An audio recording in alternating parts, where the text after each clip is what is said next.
নিরামিষ দিনে ভাজাভুজি খেতে কার না ভালো লাগে, তাও আবার যদি হয় গরম গরম পনির পকোড়া। কুকিং কালার ওয়ার্ল্ডে আজকের রেসিপি পনির পকোড়া।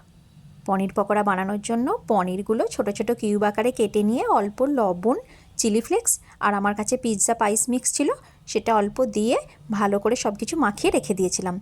আর একটা বেসনের ব্যাটার বানিয়েছি। বেসনের মধ্যে খাবার সোডা, লবণ আর চাল গুঁড়ি দিয়ে জল দিয়ে নর্মাল একটা ব্যাটার বানিয়ে নিয়েছিলাম। কড়ায় সাদা তেল গরম করে পনিরের একটা করে টুকরো নিয়ে ওই বেসনের ব্যাটারে ডুবিয়ে সাদা তেলে ছেড়ে দিয়েছি। তারপর উল্টে পাল্টে বেশ লাল লাল করে ভেজে তুলে নিতে হবে। তোমাদের কাছে যদি চিলি ফ্লেক্স আর পিৎজা স্পাইস মিক্স না থাকে, তখন পনিরের মধ্যে লবণ, জিরে গুঁড়ো, ধনে গুঁড়ো আর লঙ্কা গুঁড়ো মিশিয়ে পনিরটা ম্যারিনেট করে রেখে দিতে পারো। দেখো, পনির পকোড়া গরম গরম পরিবেশন করে দিয়েছি সস আর মেয়োনিজের সাথে। রেসিপিটা ভালো লাগলে পাশে থেকো।